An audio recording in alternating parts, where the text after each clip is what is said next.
Well, hi there. How are you guys doing?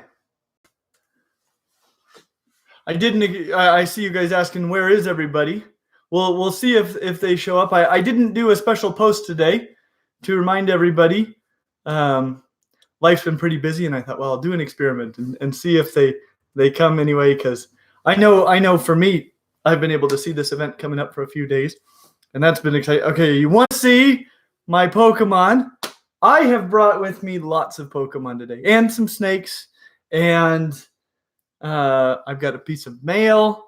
It should be a pretty fun day. Fan mail? I didn't know. Just one. We got one letter. Let's see. It's from Michael Fitzhenry in Tennessee, and so we'll open that. I don't think usually Jason opens them first to make sure that they're nothing too crazy. And but I don't get to see. No, I don't. So this will be like, hopefully Michael isn't the first one to send something truly bonkers to us. we will find out soon. But welcome everybody. All right. So I have lots of Pokemon stuff that I brought, and if you guys have specific questions about it, I'd be happy to show you all kinds of things. I didn't remember to bring the video games. I do have those like from back in the day, but I have all my Pokemon cards and Pokemon Go, which I'm not great, but I'm doing my best. And so okay, well let me show you something. Would you guys rather see freestyle rap now? About your Pokemon. Yeah. You show them the Pokemon. We will say, okay, well, what am I going to show you? Here, this is maybe a boring thing compared to the other stuff I have, but it impresses my son. So these are, I guess there's a few rare cards on top, but there are my, oh man, I'll have to point this down. Hang on. Now we got this. Those are my common and uncommon cards from back in the day, all organized by type and such. So that's a pile of them. And then I've got a couple of binders that I've kept. You can tell I've always been cool from my Garfield Trapper Keeper that keeps actually my fanciest cards. And some that are just silly. Like in here, I've got a bunch of Japanese cards. Show them all the pages. Well, you're flipping through, and they don't. I want to show them this first to impress them so much. For some reason, so growing up, I played Pokemon cards the most with my friend Anne Marie, and so that was something we did all kinds of things together. We played Star Wars toys, and with Briar horses like you do, and we played with frogs and reptile toys, and Pokemon cards and Pokemon games. And I mean, she's an only child and so am I. And so we were like siblings, except we didn't fight. It was super great. And so we did all kinds of things together. And for some reason, I got to where I collected coughings. The card coughing. I don't know why. I don't even really like coughing that well. But here we are. Ready? Coughings. And some wheezings, right? Some wheezings for good measure. But I collected coughings. What? You literally have no idea why. No. I think I just... You are such a nut. Started having a bunch of them. Oh, look at, and we go. We transfer into Japanese. Oh, yes. And that's, I guess, where coughing land ends. My friend Anne-Marie, she collected Venonats. For no apparent reason. We just had buckets and tons of those. I don't get it, but it was jolly good fun. So that is my massive collection of coughings. Let's see. The good stuff. Some people are saying they're gonna put your collection to shame, so you better. Oh, I don't doubt it. I don't doubt that you could. Unless if you can put my collection of coughings to shame, I'll be impressed. Like if you've got them all laid out in your binder. So this is a complete set of not everything, but this is the original set So here's my complete set of the original expansion. Let's see here. Oh, and there are a lot of these in here. So I probably actually have multiple complete sets of the first one, but this is my display. Some of them are first editions. I've got a really good first edition to show you guys later. Do I have a favorite? Do I ever? And it's the reason why my favorite Pokemon is one that's not popular at all. Somebody's saying that the camera and the audio is not synced up. Camera and audio aren't synced. Is that true? Want to unplug the snowball, maybe? Well, let's make sure that that's on our end. Okay, I'll talk to you about my favorite. My favorite's actually on this page. My favorite card. Let's see. I can't refresh. Works for you. No, I think they're telling the Nate to refresh. Oh, okay. Everyone else says Goodness. good. So here's Jungle expansion, and I would go every week on Saturday for a while. I would go to Toys R Us where they had a Pokemon League, and we'd do Pokemon battles, and they kept track of like all your scores. My friend Anne-Marie and I, we'd do that every week.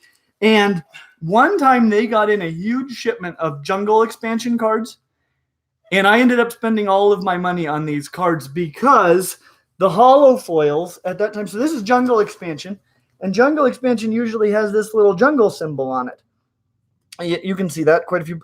But all of them for a while that they were getting in were lacking that jungle logo. So you can see there's several of them without it. I've got a bunch more in my other binder. There's one without it. I guess that's all of them that I have in this binder. But I have a bunch of these jungle cards with no jungle logo. So I have a complete set of jungle expansion. Can't see those. Oh, well, I'm skipping to the next thing. Then I've got a complete set of fossil. So Fossil was the next expansion, and I got a complete set of those. I know you can't see them too well. Complete set of Fossil cards. A lot of them first edition because I was on top of that. And I guess that's actually where my complete sets ended. After that, they came out with a bunch more expansions, but I don't know. I wasn't going to the Pokemon League as much, and I do have quite a few cards from like Team Rocket and some of those expansions, but I'm missing a lot of those. However, I do have. I might save them for a little bit, but I will talk to you about my favorite card real quick because I want to talk to you about my decks too. Because I'd forgotten what my decks did. But within the last year or so, my kids, both Owen and Penny, have gotten into playing Pokemon cards, and a lot of the cards have become a lot more powerful since the time that I was playing. And so I'm playing against them with the decks that I built back in the day. And I kind of forgot what those decks did, like why I built them the way I did until I started playing with them. And they start doing what they do on their own. It's like an emergent property of the decks. And they're awesome.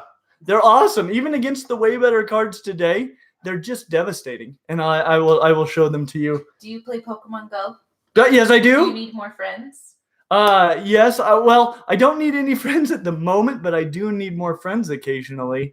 And I have all these gifts I don't know what to do with. A patron on Patreon, Amy Plants Novich, said, if one Pokemon and only one was real, which one would you choose due to how it could contribute to humanity? Oh, is just bringing joy into your life part of it? Because it'd probably be Dratini. But which one is that? What does that look like? Dratini's the one that eventually evolves into Dragonite, and he's kind of like a little wormy guy, and he's kind of snake-like, kind of dragon-like. He's probably a wyvern. Why do you like Dratini? He's adorable. What about Jigglypuff? Yeah, no, not Jigglypuff. We don't need Jigglypuff. Only the people that have trouble getting to sleep at night need Jigglypuff. What's your highest CP Pokemon? My highest CP Pokemon. Let's see here. We'll crack into this. We'll sort them by CP. Is CP Pokemon Go or is that a card? It's Pokemon Go. Oh. So my highest one is he's a Rhyperion. His name is Super Surfer. He's not super high. I'm only level 30. Well, I don't even know. 33. I'm about to become level 34. No big deal. But my highest CP Pokemon is Super Surfer, who I used to use in the Battle League, but now I don't. I don't use him anymore. Do you have any shinies? I have some shinies. You guys want to see my shiny Pokemon? Let's see here. I wish I could sort by shininess. Somebody left there's some super chats coming in, but this one has to do with Pokemon. Oh, I can scroll and answer super chats. Morgan Common says, favorite evil team. Favorite evil team? I don't know what makes a team evil. I'm sorry. Is that like is Team Rocket evil? Team Rocket. Oh, like I don't know. Team Rocket's the main group of baddies I'm familiar with. So there's a shiny guy. I just evolved him the other day. Yes. I had a shiny Eevee that I evolved into Leafeon because there was a jungle lure module on a Pokestop I wandered by, and I was like, this is the day. Boy, shiny Leafeon is the worst one you could get. But I caught a new shiny Eevee, so I'm excited about that. SpongeBob Fan Forever says, yes, almost 200 Pokemon nerds watching. Yes! Yeah, we've excluded everybody else, and that's okay. Let's see. My other shinies. Oh, Morgan Gobbin said mine is Team Galactic. Evil team. Wow, they sound pretty wicked. I got to catch up on all these. I have more shinies than this. I think a lot of them are not that good, and so they show up low down. Oh, and some of them I haven't evolved yet. Let's see. Other shiny stuff. Where are my shinies? You can't sort by shininess, can you? Oh, I caught a bunch of these. These are Chatot. This isn't shiny, but I caught a bunch of them when I was in Australia and New Zealand. Type shiny on the search bar and you'll get all the shinies. A search bar? Let's see here. Look at you guys. Pokemon. I don't have a search bar. Oh, well. I do have more. And this guy I'm confused about. He's a lucky Pokemon. Can you tell me more about lucky Pokemon? I don't know what they mean. But my son, his name is Owen William Laidlaw, so his initials are Owl. And so he named his Hoot Hoot. He named Hoot Hoot Owen, and then he traded him to me, and he's lucky. They said to scroll up, and the search bar's in the top right. I've got 2 shiny Phoebus right now, and I'm walking with one of them, so I will have a shiny, whatever that guy's called. Here's a shiny Trapnik, that guy. We gotta wrap shiny, up Pokemon stuff. No way! We've got some super chats coming in. We have Patreon shiny questions. Snorunt. Oh, it's all coming together now. My shinies are just terrible, so they're all at the bottom. Clint, you're the king. Shiny Eevee. Shiny. Oh, there's more. You should get shiny Milotic. Yes, I'm working on it. I'm close to shiny Milotic as we speak. I'm just a few more kilometers of hiking away from being there. Well, that's a goodly number of shinies. I want to tell you. Okay, so my favorite Pokemon. This was a unpopular opinion if I've ever seen one, but my favorite Pokemon is Mr. Mime. Not because I like the way Mr. Mime, like there's so many, like I obviously love Dratini. I love Dragonite from when I love Gyarados. I love, all of them that look like reptiles. All the ancient fossil-y ones, like adore that. There are a lot of them that are dinosaurs, so they're stinking rad. I love Mr. Mime for the same reason I love the Honda Element. When the Honda Element came out, I was like, what is this monstrosity? And then I discovered how rad it is, and I'm like, okay, I love the Honda Element. And I love Mr. Mime. Mr. Mime became one of my favorites. I used Marcel, the one you got in the original blue version. He was part of my 3-guy team with my Mewtwo and my Alakazam on there. And then I have this deck, which was sort of my primo deck that I would use when I would battle. The Desert Spirit says he's never heard of anyone who even remotely likes Mr. Yes, Mime. Ben Forever says Mr. Mime is creepy though. But even my son, with all of his stupendously powerful Pokemon cards, he can't do diddly squat against my Mr. Mime deck. And the reason being that Mr. Mime has this Pokemon power, which is just brutal. And it makes it so if an attack does 30 or more damage, it does nothing to Mr. Mime. And that means I can put Mr. Mime up against any powerful Pokemon, and he just mops the floor with them because they can't hurt him at all. And anybody who does tiny bits of damage to Mr. Mime, because that's all you can do to him, Alakazam uses his bodacious Pokemon power and moves those damage counters off of Mr. Mime, and he becomes an immortal wall of horror. He's the greatest thing ever, even though he's just goofy Mr. Mime. So I loved him both in the game and in the Pokemon card game. He was central to everything I did, and he brings me joy. What's TCG? Trading card game? Clint, the only guy I know who can play TCG. No big deal. Oh yeah, please. I had to teach my son the actual rules because he and his friends are like they don't play with energy cards or anything. You guys want to see some more decks, or should we talk about reptiles? Move on. Okay, we'll swing back around to Pokemon later. Don't worry, I won't abandon you. I can talk about this for a while. Let's go through some super chats for a minute. So, Okie dokie. Where's your super chat button? Super chat. Wait. Super chat. Super chat. Super chat. Somebody make us. We need like a super chat one and a Patreon button. Patreon. And what's another button we need? A fan mail, maybe? Fan mail. Ding ding ding ding ding. Okay, Chillom says, "Hey Clint, can you help me name my little PODODC?" PODO. I don't know what that is. PODODC. But I think when my brain always defaults to the name Gary whenever I want to name something. And the funny thing is, we have a tortoise named Gary, and Leisha named it. Really? You, Gary? Gary is my default. Steve is your default. Like no, some guy at never, work. never Steve. Always Gary. Like in my in my. Okay, should I tell him about this? Okay, but it's Steve. You always say Steve in that story. Yeah. Okay. So I got a few things we should cover as far as naming things go.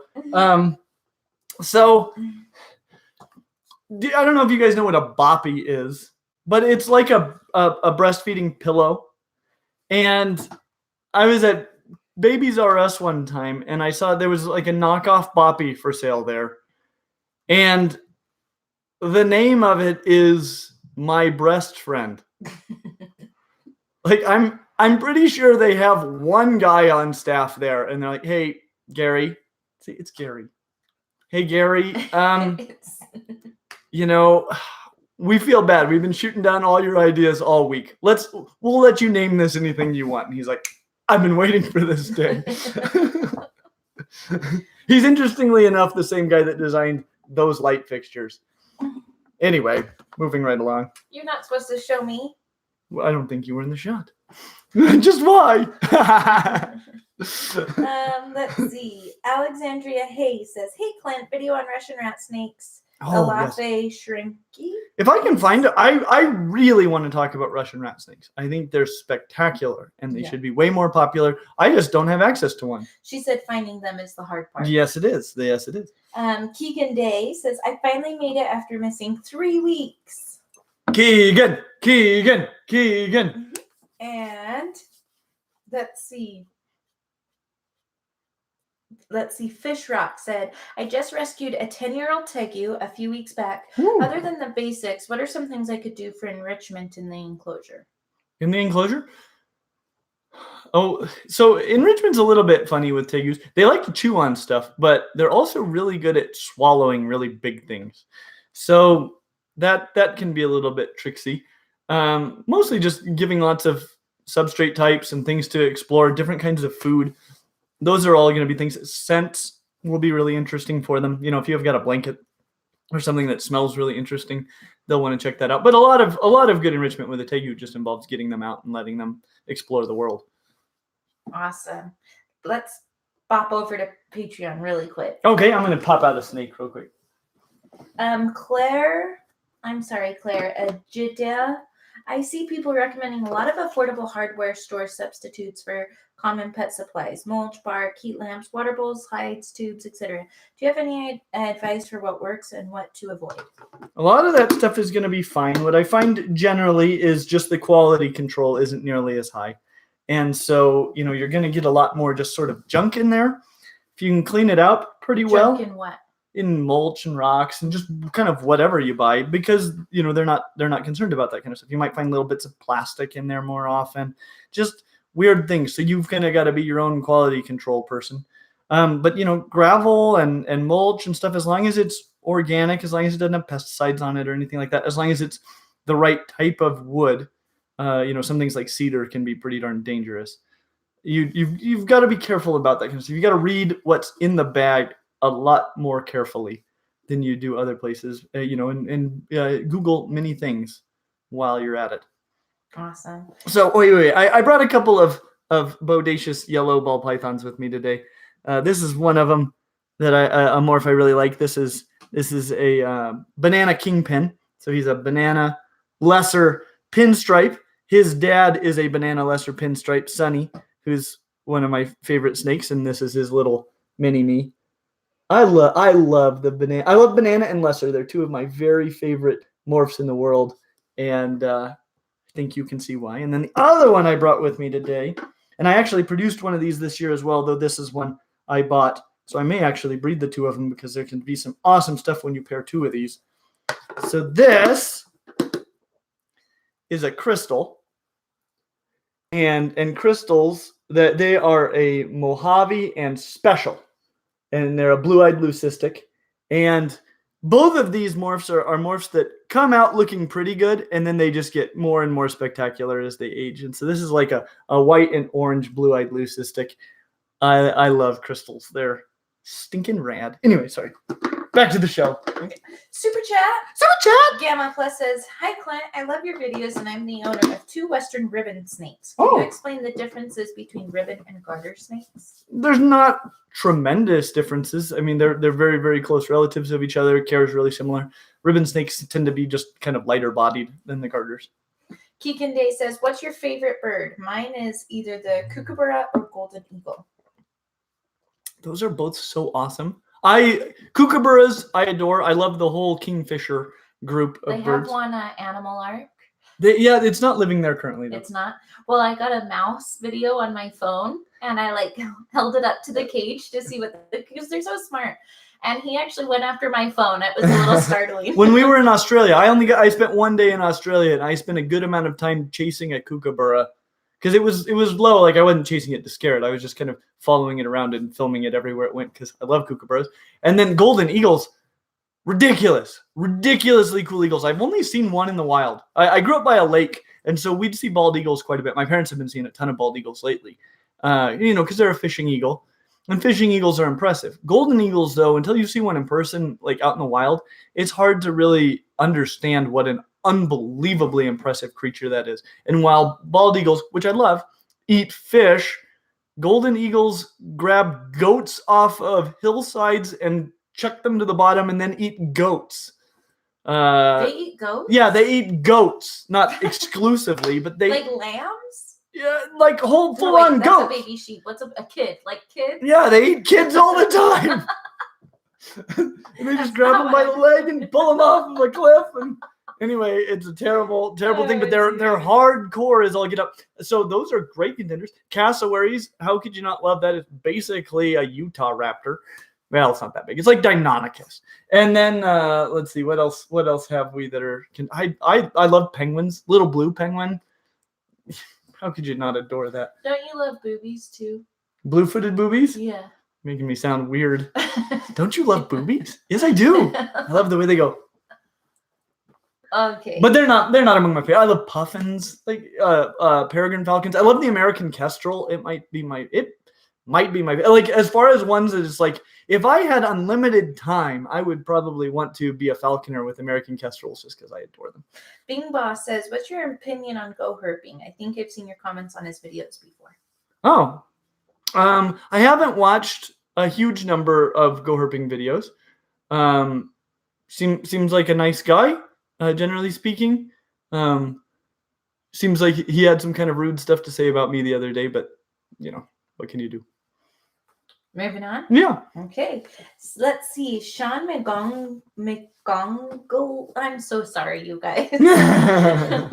A patron on Patreon said, "If someone offered you $1 billion to either keep a gaboon viper or a king cobra in your house for a year, which one would you pick?" Gaboon viper. Would you do that for $1 billion? Oh, yeah. Rude. What? What about the safety of your children. Do you know the kind of enclosure we could buy with $1 billion? That's true. Yeah. We could just build its own house. Yeah, and a gaboon viper, like, it's not going to escape. That would be my concern with a king cobra. King cobra would make me nervous because it might get out. Gaboon viper, like, if you've got just a reasonably normal enclosure, blood pythons are not escape artists, and neither are gaboon vipers. But king cobra, that might be in your bed. Scary. Austin Neckerly, another patron, said, I'm a competent person who wants to get my first reptile and I want a juvenile boa. Do you think that would be all right for a beginner? I know you've made other videos about it. I've watched all of your videos, but I want your opinion on it again for reassurance. Yes. As long as, and it's going to depend on the type of boa you get, but as long as you're okay with the size and the fact that it's a little bit more likely to bite you than something like a ball python. And I find them a little bit harder to read because they're kind of cocked like they could strike often. It's just sort of how they hang out. And so, the learning curve is going to be a little bit steeper on reading that snake, and it might bite you a few times. And as long as that's not a deal breaker for you, they're great. And I've never been bitten by a boa, but they weren't my first snake. Super chat. I feel like I have to laugh every time because Jason laughs, but it does make me laugh sincerely. I just imagine Jason laughing. Yeah. He's giggling somewhere, right? Yeah, giggling somewhere. Collapsia says, have you ever noticed that when the light is behind a gecko, they have a creepy smile because their lips are super shiny? I guess I hadn't noticed their creepy, shiny smile. When the light's behind the gecko, fascinating. I'm envisioning a smile kind of like the Joker. They're like, why so serious? Cute. Jackie Lavelle says, so happy I'm not missing this. I'm 27 and love Pokemon. Yeah, no big deal. And I say LOL, but Clint said that his generation says LOL. Yeah. And LOL is, I don't know what do you say LOL or do you say LOL when you're reading that in your mind? And how are people going to explain that into ELLE OHELLE or LOL? Michelle says we do, so maybe Michelle doesn't say LOL. I don't know who maybe the it's just the nerds like Clinty that say LOL. Well, I will be perfectly honest. I don't say either of them particularly often. I don't walk up to people and I'm like, LOL. Well, when you're reading LOL. when you're reading it out loud or reading it in your mind, do you say LOL in your mind or do you say LOL? I think I say LOL actually. In your mind? Yeah, but my nerd friends who were really the first ones who like spoke leet speak and whatnot, they were always LOL. It looks a little bit like we're split with LOL or LOL. So I find both to be acceptable. We'll get a flock of dictionaries to weigh in on this later. So a couple more. So Claire has 2 questions from Patreon. What kind of substrate do you recommend for an indoor grassland tortoise? And how do you tell if a tortoise is overweight? Oh, I wouldn't. I mean, if your tortoise is like pouring out of its shell, it's overweight. It is harder on turtles and tortoises. Common snapping turtles always look morbidly obese because their plastron is just like this tiny little T. So they look like a muscle man wearing like one of those. Totally do. Anyway, as far as substrate, it can vary. Like a lot of times, something like dirt, they like dirt and digging in dirt. Depending on how big this tortoise is, you might need something just like topsoil or actual just dirt, and then hay is also good to have hanging out in there. Hardware says, how should I breed my corn snakes? Oh, well, you wait until it's about time to ovulate, and then you go, hey guys, you're going to be in the same enclosure for a little while, and they'll take care of the rest, and then separate them. This is a good question. Tyler Lashbrook, another patron, said, will you ever come out with a Peruvian long-tail boa video? I've been obsessed with them since you suggested them as a smaller boa locale for me last live stream. I absolutely will, because I love them. Is there such thing as a Peruvian short tail too? No, there are short-tailed pythons. Okay. But yeah, I love the Peruvian long-tail boa. Mine's putting on some size, so I might use mine eventually. I don't know anybody who has like a socialized adult. The ones that I've encountered are breeders, and so they're not handled very often. And I think they're just unsocialized boas. So I might wait on my own until it Did gets you a little answer size. the breeding corn snake question? Yes. Okay, sorry. No, you're good. People seem excited about the Peruvian longtail boa video. So Because they're stinking rad. Kelly Howells, patron said, "Did you end up getting the emerald tree skinks?" Yeah. Thanks to who? Tell them. Thanks to Michelle. Thanks entirely to Michelle. So I shouldn't say I ended up getting them. I ended up getting one of them. You probably, if you've seen that video, you'll know at the end that Michelle threw out some absolutely like an offer I couldn't refuse. Because it really was the cost of them. Because I didn't want to buy one. Like if I'm going to get one, I want to attempt to breed them. Since those are wild caught adults. And so, the cost of two of them was prohibitive to me at the time. And I was like, I really like them. But Michelle's like, well, Michelle probably fell in love with them more than I did. And she's like, okay, well, what if I buy one and you buy the other and they live here and we'll do this breeding project together? And I don't think we've sorted out which one belongs to which one of us. I think we each own half of each one of them. Oh, you guys. Let's see. What's your favorite? Ooh, Brandon Albertson. What's your favorite card game using a standard 52 card deck? Oh. You like castles? I really like castles. Kings in the Corner. Kings in the Corner is the one I was thinking of first, but castles I really, really enjoy. I'm just trying to think, is that a 52 card deck? Or is that 2 decks? That's 2 decks. Which one? Castles. It depends on how many. If you play with 2 to 4 people, you can play with one. Castles, awesome. Awesome game. Kings in the Corner. Kings in the Corner, very fun, especially for like 2 people. I play with I used to play with my mom and my grandma quite a bit. And my grandma, she's turning 97 any moment. May 21st, I think. Yeah, this month she turns 97. And right now she's living down in Oklahoma, and she's in a retirement facility there, and they she's in total lockdown. And one of the things I know she's the most bummed out about is that she doesn't have anybody to play Kings in the Corner with. Aww. Which makes me really sad. I wish she could use Zoom or something. Seriously? We could play Zoom Kings in the Corner. There are so many ideas I have to like make her not so isolated, and they all involve technology she can't use at all. Aww, I'm like, oh no. We need to call her. Yeah. Tyler Tripp, super chat. Super chat. There you go. He said, "Love the videos. I'm a stinking rad fan, and I recommend it to everyone. Worth every penny." Isn't that Thank nice? you guys so much. It's the craziest thing. We've noticed we do every week. We do a Patreon extras video, so there's like a whole extra video for the people on Patreon, and we notice not very many people watch it. And we've come to the conclusion that because they're really cool. We've come to the conclusion that a lot of you guys just support us to support us. And golly, I mean, that is so kind. Yeah. And so kind. More than that on Patreon. Oh, yeah. But yeah, we have tons of features, because we do want to make it worthwhile for you guys. You're awesome. Thank you. And he said that his favorite Pokemon and shiny Pokemon is Haxorus. Whoa, that sounds fancy pants. Haxorus. Haxorus? I don't think I even have one of those. I just got a Mewtwo yesterday, though, from the Kanto region doohickey. Huh? What are my thoughts on Brian? Can I answer that one? Sure. I actually, it depends on which Brian you're talking about. One Brian that I really, really, really like is Brian Cusco. I don't know how well you know this guy, because I just noticed the other day, like his channel has nowhere near as many subscribers as I think it should have.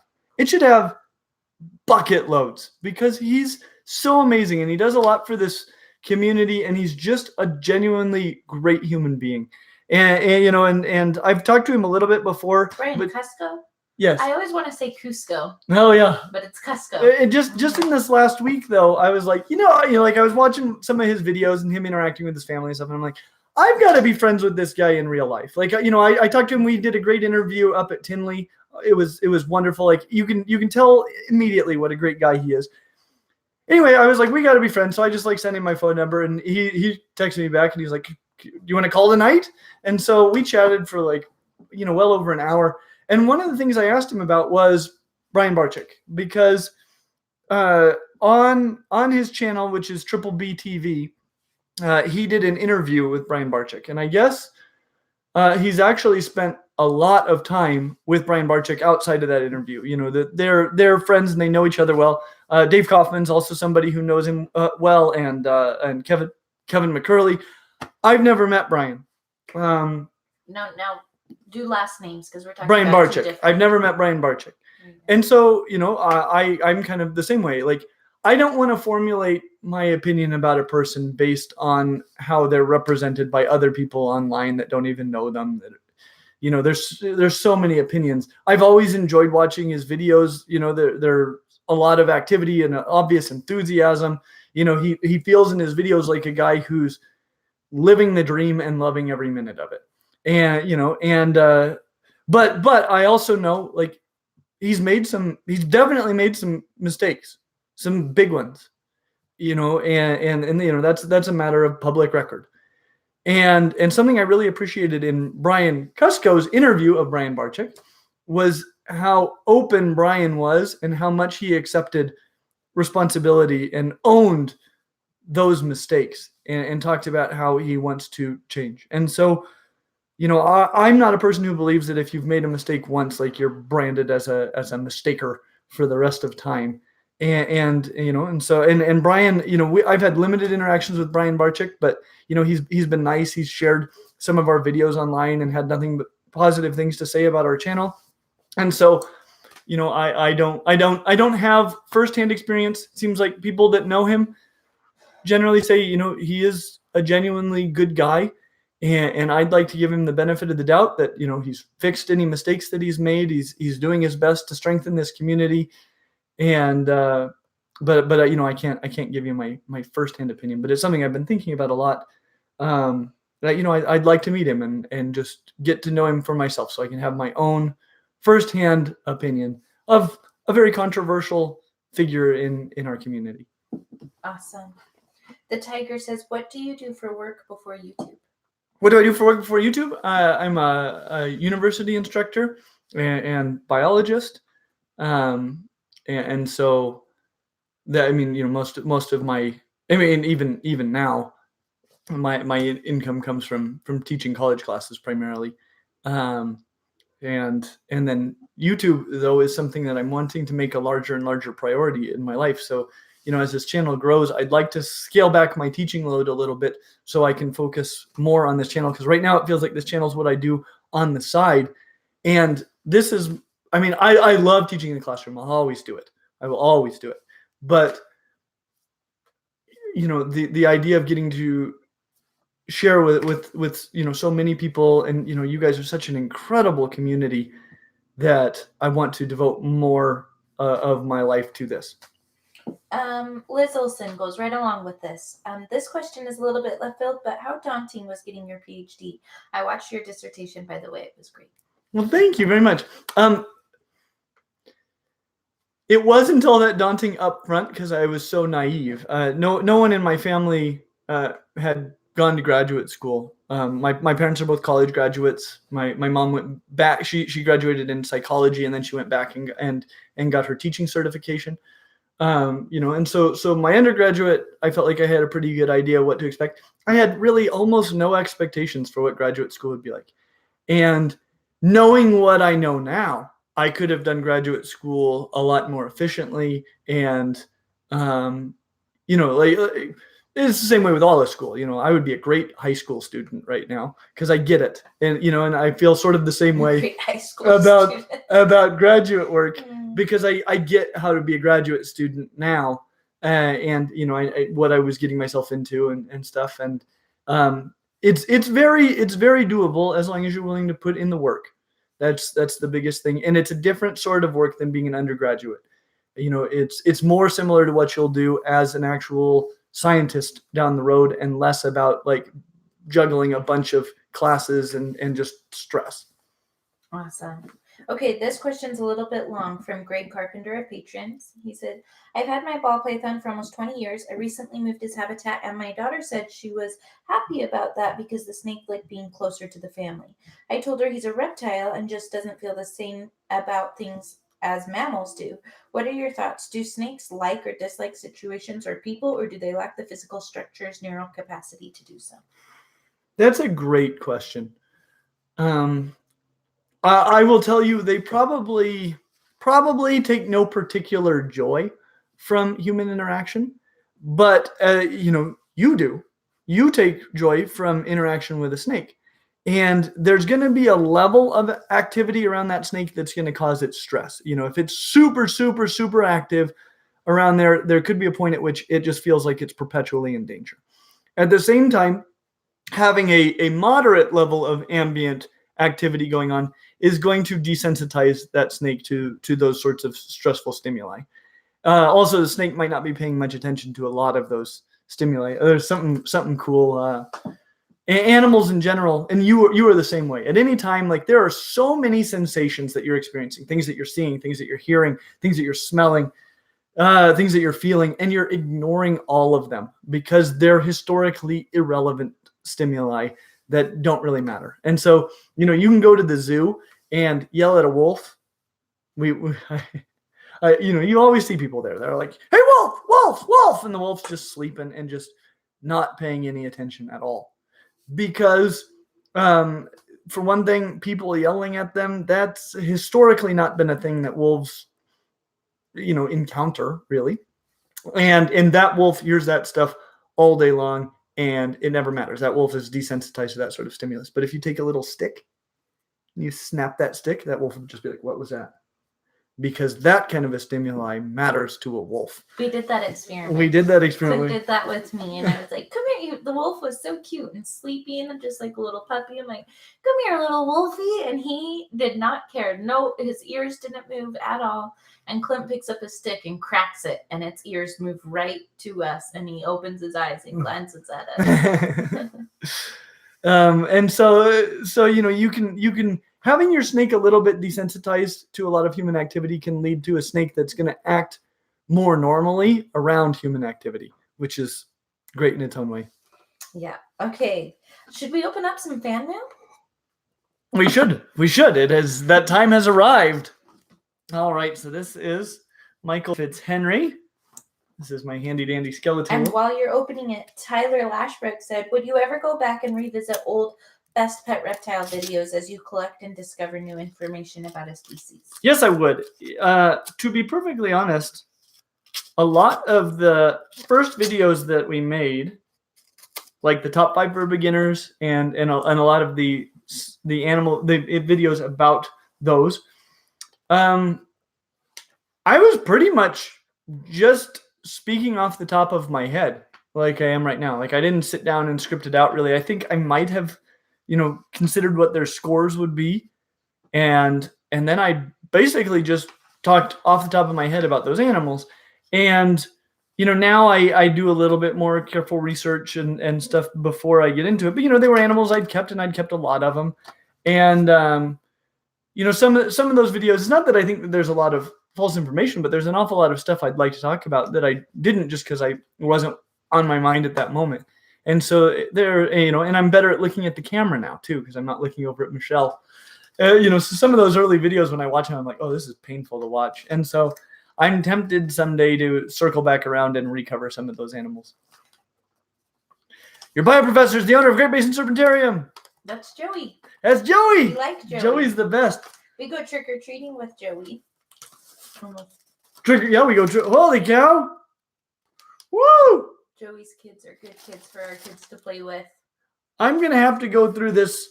This letter is 3 pages long, front and back. With pictures. I think I With saw some pictures. Like, I think that's some bodacious DNA. So I'm going to have to dig into this more later, but there's a lot of great questions. Give us the conclusion. I want to see what it says right before. Snakes. It's great. Super chat. Super chat. But wait, right before he signs his name, what does it say? How does he sign off? Gus rocks. Really? Show it. That's awesome. You know it's true. Thanks, Mark. That's so cool. Thanks for the letter. Michael? Oh, but on YouTube it says Mark Fritz Henry. He said he's the same person. Okay. So Mark Michael. Michael. Thank you so much. Okay. Andy Person, super chat. Super chat. Do you remember the video of your comments on how a human was a horrible dolphin to dolphins? It was about intelligence evolution. I do. That's all. It makes me happy. I'm glad that was so well received. Oh, Mark says that he's my brother. Ah, gotcha. Thank you, Mark and Michael. Cute. That's so It's fun. adorable. I'm I love excited it. to read that. Yes. Thanks for sending fan mail. You can That's tell so that fun. it's full of all kinds of goodies. That's all right. Well, can you do a video on worm snakes? Yeah, if I can find one. I mean, there are a lot of things that we could cover if we just use like stock footage, but it's not quite the same. Did we catch a worm snake in Oklahoma when we were doing research? I don't think so. We might have seen a really big nematode worm. A huge timber rattlesnake. Yeah. Super chat. Where's your button? Super chat! There it is. Amar Suhos. Sorry, guys. Getting my ball python at an expo in July, hopefully. Any tips for getting it home safe and healthy? It's about a 2-hour drive from home. So, just make sure you keep it cool enough. That's going to be your biggest concern is, that it could overheat. Other than that, when I transport things long distance, I usually try to transport them in the dark. Just seems like they stress out less. And a small, dark place. Yeah, especially with geckos. I find if they're in a smaller container where they're not running around in a panic, they do a lot better. So I keep them even if they're in a bigger cooler. I often transport things in a cooler because it won't fluctuate in heat as much. And then I put them in a little container inside the cooler if it's a gecko or something that might drop its tail because it seems like they don't run around and freak out. Mm-hmm. Andy Person said, do you remember what video it was? Oh gosh, what video was that? I think it's one of the videos that has a tegu in it. I think I know for sure. I think it's the rad facts about tegus. I'm pretty sure that's the one. Somebody's asking if you can film your classes. I've been filming all my classes lately. What I'm not sure about is whether or not I'm allowed to broadcast them. I think you could maybe... The college classes? I think you could film them, but I don't think you could show any students or anything. Yeah. So maybe I've actually been live streaming my college classes lately. So I've got them. We'll see. Here's a good question. Oops, where are you going? Come back. ST3PHX and X3 says, hi from Wales. I noticed in some of your videos you mentioned the European legless lizard. Is that just another name for the slow worm? If so, they're everywhere by me. So it's a Skeltopusik. I don't think they're in Wales. There are actually lots of lineages of legless lizards. And so like 24 of them. Michael Field says, yes, broadcast college classes like Jordan Peterson. And then Eric Neistel left a super chat.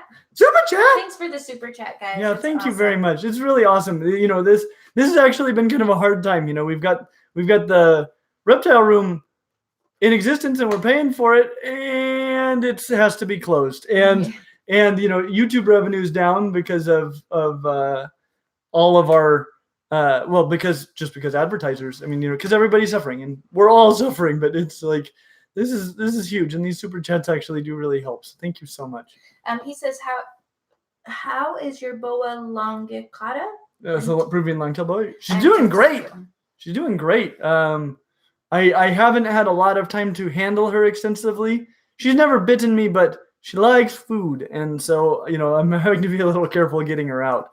Aurora Exotics left a super chat. Thank you. I have a dwarf boa litter due in a month. Ideas for theme/show characters to name the litter after. Oh. For some reason, I'm thinking they should all be Simpsons characters, but I have knew no you idea. were going to say that. I have no idea. Already our minds are like one. Let's see. Neela. Just name your adults Marge and Homer. And you got to name one Santa's Little Helper. Oh, yeah, there's got to be a Santa's Little Helper and a snowball, too. Let's see. Nailus6 says, hi, Clint. Left a super chat. Just want to say I love your content. It reignited my interest / love for reptiles. Thoughts about... Those are my favorite comments. Yeah. The green-bellied lizard as a pet. They left the science name, but... What is it? It's the Gastropholis prasina. Green-bellied lizard? I'll see it. Keel-bellied lizard. Let's see. I want to make sure I know the right one before I... Sorry, everybody. I don't know too well off the top of my head by that. Oh, it's a Lacerda. In fact, okay, yeah. So this is the other like long-tailed grass lizard. They're awesome. They're awesome. That's my take home. I would really like one as a pet. Oh yeah. No, they're not gonna be the most handleable, but they are very interactive. And fun. They're really cool lizards. Awesome. Some more super chats. Hooray. More super chats. Thanks, guys. Sam Smart says, hey, I asked last week about a boa. Now I'm stuck between a Dumeril's boa or a Colombian red-tailed boa. Yes. Also, can you say hi to my brother, Toby? Hi, Toby. Do it less creepy this time. Hello, Toby.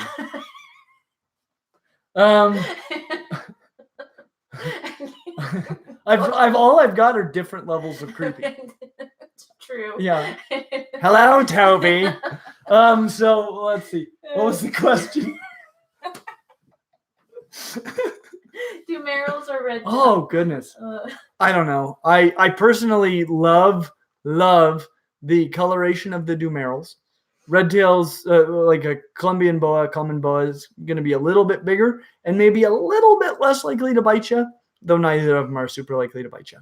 They're both great. I like both a lot. Callum Hunt left a really cute super chat. Hey, Clint, you are the reason my family let me have a snake in the house. 2 months later, I now have 2 corn snakes and a ball python. Best YouTuber. Oh, you're awesome. I'm so excited to hear that. I'd love to hear what made a difference for your family. Amar Suhal left another super chat. By the way, I wanted to ask, you've talked a bit on your channel on ball python genetics. Would you ever do a video on how to breed them safely and the best way to do it? Oh, I could share what I know. You know, I'm a small scale hobby breeder. Like I just sort of breed what I enjoy and so I don't breed on a large scale. So I don't know if I know all the best ways, but I do know some of the best breeders. So I'm sure Discovery might have a good. Well, Snake Discovery doesn't really breed ball pythons, but I know some people that have bred tens of thousands of ball pythons. So I have a feeling I could if I called around, I could probably make a pretty good video. That'd be fun. Wow, really amazing super chats coming in. Jeffrey Taylor said, super chat. That's part of a super chat. Now, what do I say? Well, hi there. What's your favorite dart frog? Whoa. Okay, so I like the tinks in general, and there's all sorts of different ones. So Azurius is probably the most popular, but I like the one that's yellow, the cobalt blue. So it's like yellow with blue legs. I also love a lot of the thumbnail dart frogs. No, I know it's Imitator's the species name, but I can't remember. It's one of the thumbnails. I adore them. What does it look like? Looks so cool. I can't even. But it's got here. I'll bring up a picture because my description is not going to do it justice. Okay, this won't take long at all. Oh, there it is. Oh, I love them. Hopefully Google knows what you're talking about. Oh, it knows. It knows. Show us. I love these guys. Oh. Leisha has trypophobia. No, I don't. Leisha previously had trypophobia, and now she's convincing herself. My trypophobia. And look. I mean, they just different. Oh, like what if it's not? No, yes, you do. You love it. What about the lined variant? Yeah, I love that one. Okay, so there's a lined variant as well, which I would be plenty happy with those. If anybody wants to send those to me, I'd be thrilled. Okay, this is awesome. Chelsea Duke sent a $40 super chat. Are you serious? Thank you so much. And she just said, thank you for all you do.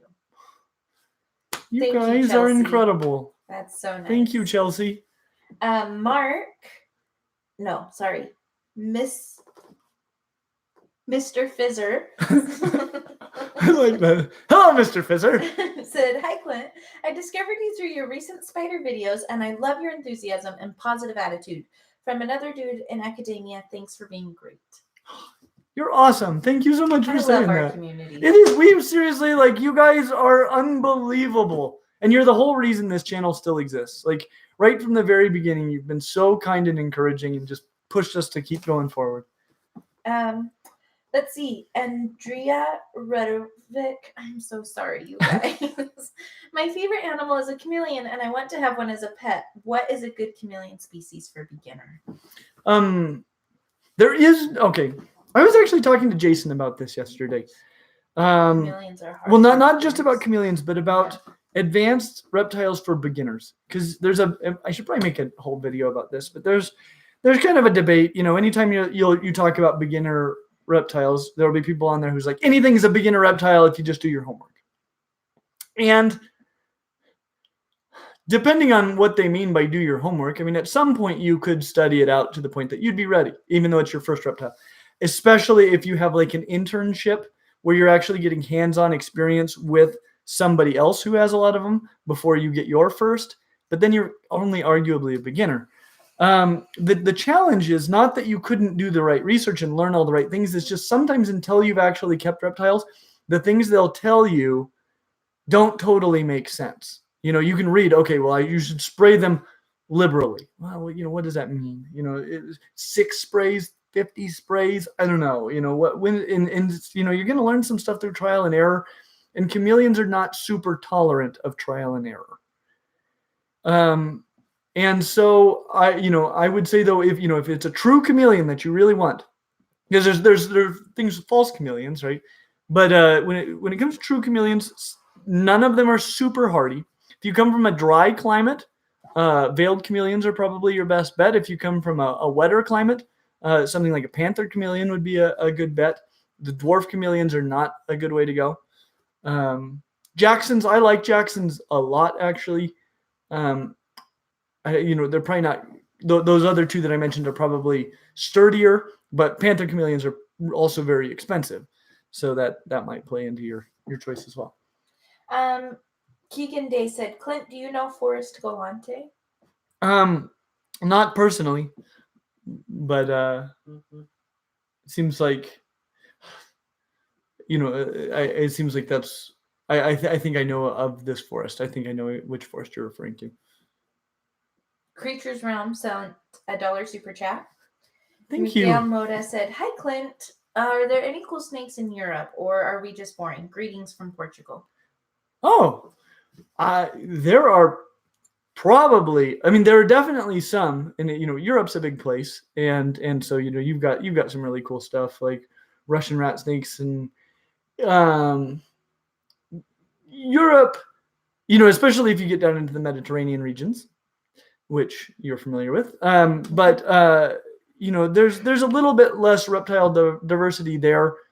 You go to places like South America, parts of Southeast Asia, you go to Australia and Africa, they're just buried in rad stuff. But you go, Europe has some cool things. They just, it's a smaller percentage, and they haven't made it as big into the pet trade, but I'm sure there's a lot of really cool local stuff too. Iron Mammoth sent you one of your most very favorite types of comments. Are you ready for it? Yes. Clint, before this ends, I want to let you know that we watch your vids as a family. And my daughter Zula thinks you are stinking rad.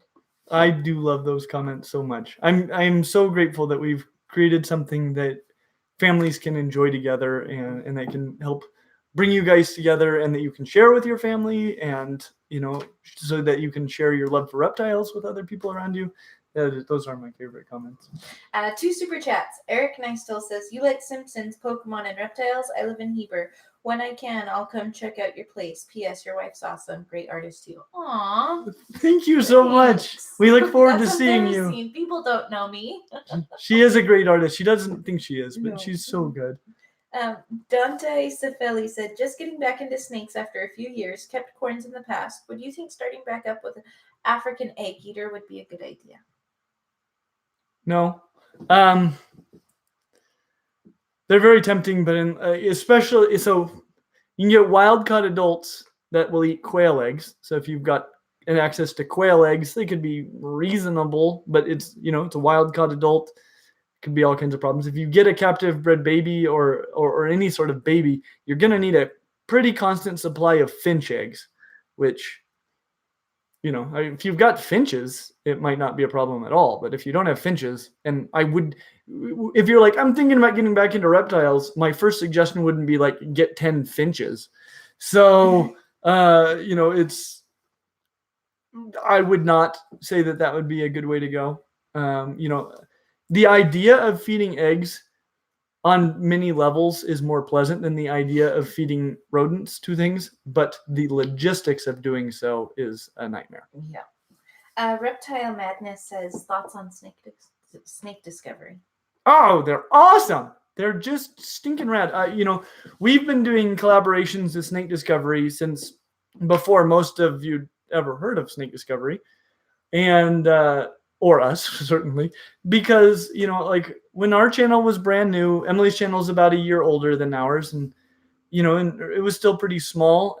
But because she does reptile shows, we were able to reach out to her by her email and contact her and be like, hey, we've got a YouTube channel too. And I'm up, I actually go up every year to about where she is. And I was like, it'd be nice to meet up and do a video together. And so, when we first met, like, neither of our channels were anything, but I could just tell the first time I saw her, like, what she does is amazing, and she's knowledgeable, and she's got a great personality. And, like, I felt really confident putting myself behind their channel and be like, I support what this channel does.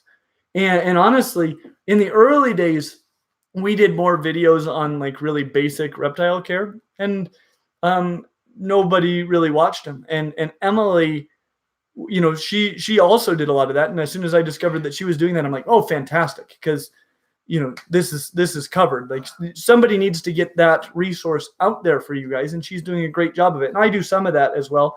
But mostly, I'm kind of trying to provide a different sort of a resource, which is helping you pick the right pet for you, because that's also massively important. And so I love her channel. I think that it's very complementary to what we do. We're working together to build up a really strong and wonderful community. And I couldn't be more grateful for anybody in this community more so than I am for Emily and Ed and their hard work. Awesome. Sam Smart says, hey, could you please pick for me CRTV or Dumeryl? I also have to worry about price, and say hi to Toby as creepy as possible. I channel natural creepiness. Yeah. I don't know if I can be creepy on purpose. Hello, Toby. Okay, so let's see here. No, okay. I'm going to choose for you. I can't choose for you.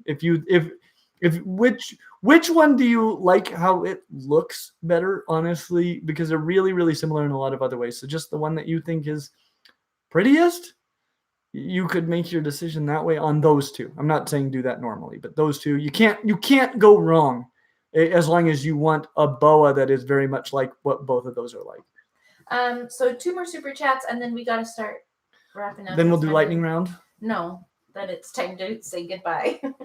But I love talking to you guys. Okay. I know. Bushcraft says, got my Nile after watching your video. Love the channel. Okay. At least you knew what you were in for. Yeah. And Niles, I'll be perfectly honest. I adore Niles. And Niles can be great. But, you start working with them young, and you are consistent, and you keep it up, or it will be a nightmare. Morgan Gobbin said, question before I sign off. Fave chem element name. Chemistry? Oh, like chemical element. My favorite element? Element name. I don't know for sure what we're talking about. Let's go with argon for today. Creatures Realm quickly snuck in a super chat before it was time to go. Hi, Clint. Love your channel. You have inspired me to get an Argentine black and white tegu. Thank you. Her name is Coconut. I have a YouTube channel called Creatures Realm. Thank you. Well, I'm so excited to hear that. Say hi to Coconut for me. I want to ask them one question. I haven't even shown them my coolest Pokemon cards yet. Oh, dear. I think it's time to go. No, we're going to show you some of them. Oh, dear. Alicia, maybe we will tell her she can run along, which will make it hard for me to keep up with the chat. But I'm going to show you stuff because it's rad. I think. I don't know.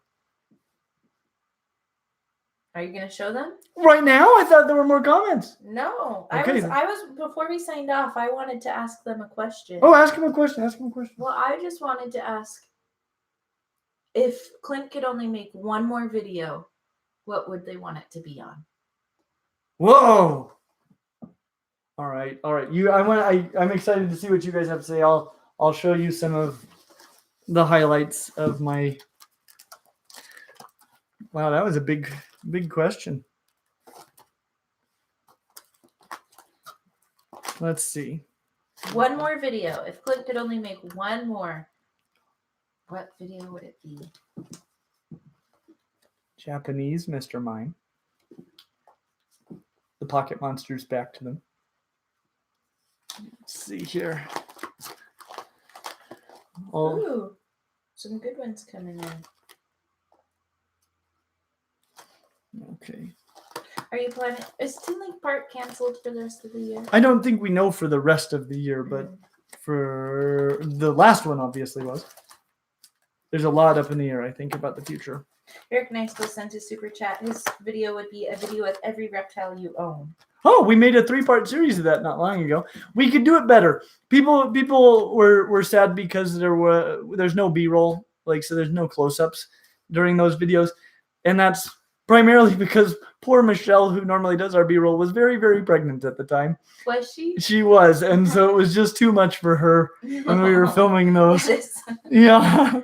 So we did the best we could. Okay. So the grand opening of the reptile room. Ooh, that would be a fun one. And that was a $20 super chat. Thank you. Thank you so much. These are good ideas coming in. First edition Dark Charizard, all shiny and whatnot. No, not shiny, unshiny. I got a shiny one next door, but it's not first edition. Here, we'll bust some stuff out. So here's some. I think this is like Fossil Mew or something from the first Pokemon movie they made, promo cards. And then I have a lot of these promo Mew cards, some of them non-holofoil and some of them holofoil. Are holofoils like the same as shinies? Well, shiny Pokemon in there and having it, but these are the shiny cards. Right. Here's a bunch of promo Eevees. I don't know if any of these cards are worth anything, but I think they're kind of neat. Gus having dinner, duh. Like the last video. These are funny, good ideas. Pre-release fancy pantsy cards. Oh, I got some E3 Pikachus. I don't know if you guys have ever heard of that, but so these are just a lot of promo cards. Some Mewtwo's of various fanciness. Michelle said a how-to guide for living your raddest life. Oh, yeah. I am working on living my raddest life. I think that, let's see, these are, oh yeah, so I've got them organized by type. Let's see, these are a little bit boring. Don't worry, there's some dandies coming up. I'm saving the best for last. That's some, oh, this is Pikachu with red cheeks. They usually, on that first expansion, they had yellow cheeks. Never looked very good. I don't know who made that drawing. Let's see here. Do you like anime? Do I like anime? I like anime pretty well. My friend Anne-Marie was way into anime, so I watched a lot of it, and I enjoy it. I kind of like entertainment, generally speaking. Like, I like movies, and I like lots of kinds of music, and I have very broad tastes in things, and so I like anime, but I also like lots of other stuff too. So if it's not canceled, are you going to Tinley? We would like to. We would like to, very much. Okay. Here's a bunch of, let's see here. Oh, those are, okay, so here we go. So these are fossil cards without, more holofoil fossil cards without the fossil logo doohickey. Have you ever been told that you sound like Ross from Friends? No. Don't say that. No, Ross is whiny. Well, I'm okay with Ross. The one that I don't care for is Gabe from The Office. That's not my favorite one that I've been getting a lot. Okay, so this Gabe from The Office. That is correct. Ew. So here's some first edition holofoil cards. This one makes me happy because I love Dragonite so much. Dragonite is also arguably my very favorite. And that's a first edition fossil Dragonite. This one when I was in high school, I bought a kid's entire collection of Pokemon cards for $20. And among those was this card, which is, I didn't know really what I was getting at the time, but it's a first edition Venusaur, which is in, as far as I could tell, like perfect condition. And Is that a good one? that's a great one. But this, Would people pay money for that one? yes. How As much far is as I that? know, this is the fanciest card I have. And I mean, I'm sure there are some obscure ones that are rarer and fancier and stuff, but this was the very beginning.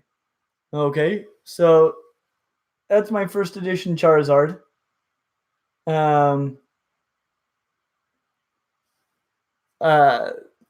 It's like a treasure.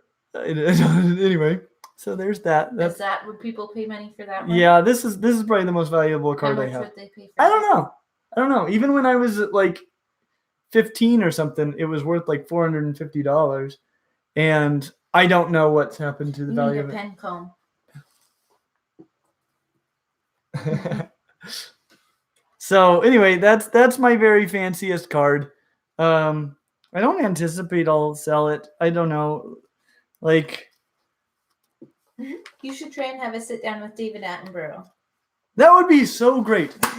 Because I want David Attenborough's job. David That's what I Attenborough want. is one of my favorite people in the world. I mean, he's one of my favorite people in the world. Oh dear. Should we wrap up now? We should. I do have an Aki. Blue tree monitors are awesome. Green tree monitor. Oh, these are such good suggestions.